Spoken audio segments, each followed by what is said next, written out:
Good afternoon, and thank you for being here on short notice. Today the Austin Police Department held its disciplinary review hearing involving Officer Justin Boehm. Officer Boehm is a approximately 5-year member of the department. As you recall, May 2013 at about 7:51 a.m., Officer Boehm observed a traffic violation eastbound on 12th Street at Airport when a subject went through a red light in violation of the Transportation Code. Officer Boehm, after making that stop, within a matter of seconds, ended up discharging a total of 1 round, which missed the driver, the sole occupant driver of that pickup truck.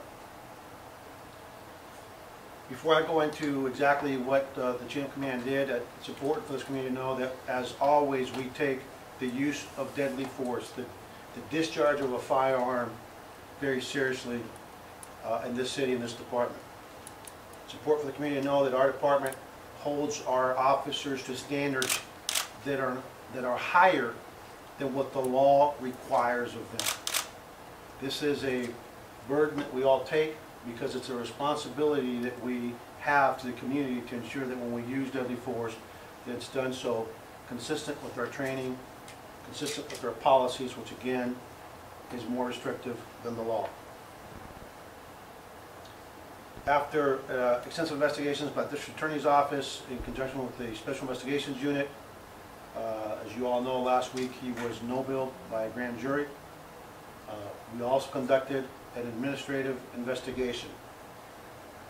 After holding our disciplinary review hearing, based on the totality of the facts, circumstances, and actions of the driver and what the officer should have reasonably perceived, the chain of command unanimously has sustained a violation of 200.2 response to resistance policy, 200.2.1 objective reasonableness of force, and 2.1.1 firearms discharge situations. In other words, based on the totality of the circumstances, we have unanimously, as a chain of command, have concluded and determined that the officer's discharge of the firearm that morning against the driver of that vehicle was objectively unreasonable. It was not reasonable, and therefore, under our policies, the only appropriate discipline in those circumstances is indefinite suspension. Officer Boehm has been indefinitely suspended. Obviously, he'll have appeal rights, which is the rights of anybody in any situation to take the matter to court. Whether or not he appeals is completely up to him. Before I open up the questions, I just want to reiterate the fact that this is not the first time that we have dismissed an officer, that we have fired an officer, that we have indefinitely suspended an officer for the use of deadly force. Of course, despite our very high standards, despite the fact that we have standards that are second to none in this police department, you will have the same community of 10 going around absolutely misspeaking and telling untruths when they time and again will say that we do not hold our officers accountable for the use of deadly force. They will remember this for about a week, and then they will go back to their what I call their broken record on some of the folks out there that just say we never hold people accountable, which is simply not true. At this point, understand that this case is there is civil litigation pending, so I will be very limited in what I say outside of that litigation. I don't intend to turn this into an open discovery for the litigants in this case. And with that, again, he has been definitely suspended, and I'll open it up to any questions. So how many times has this happened? Do you have a number of? I don't keep score, but I can tell you that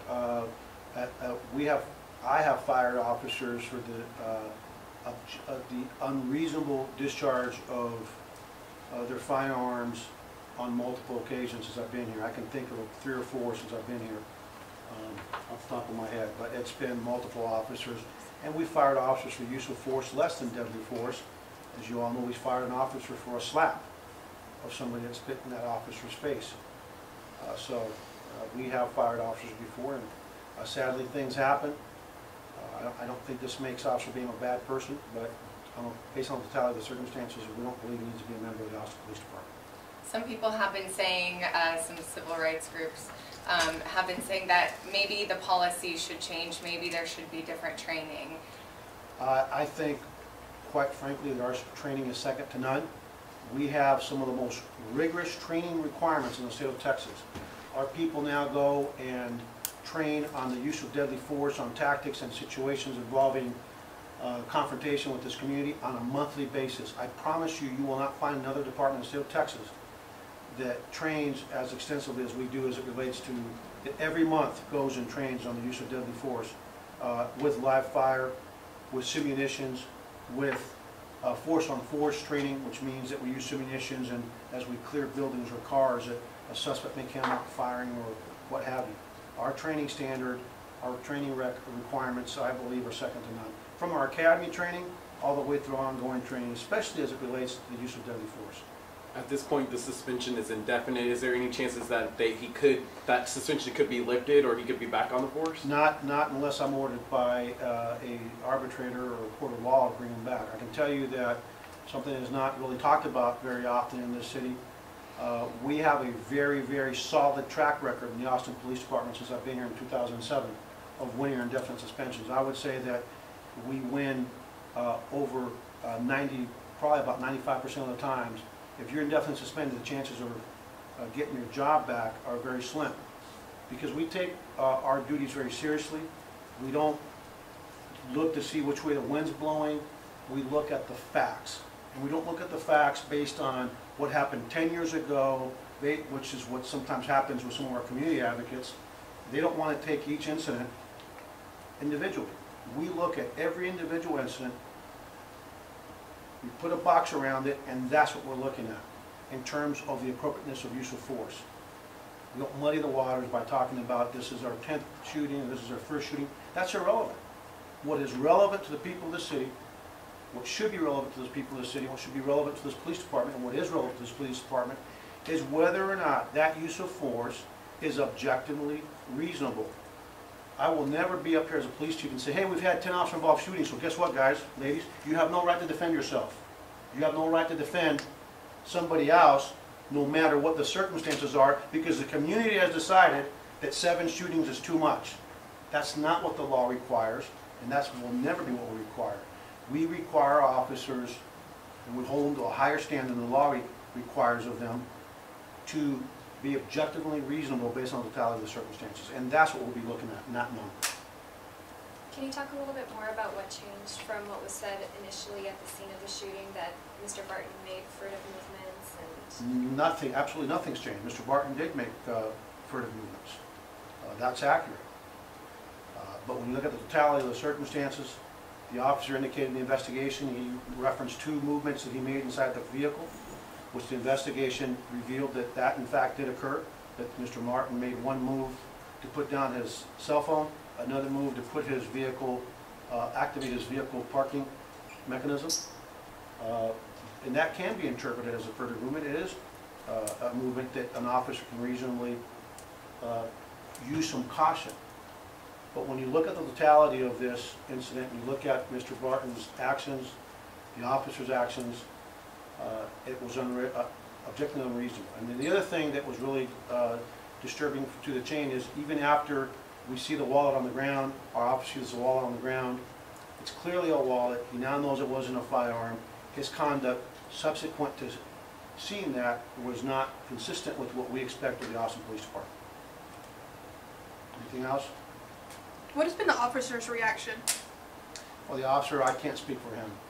I can just tell you that if he had to turn the clock back, he wishes that wouldn't have happened, but you can't turn the clock back. This is a profession where you don't get a bad day when it relates to the use of deadly force.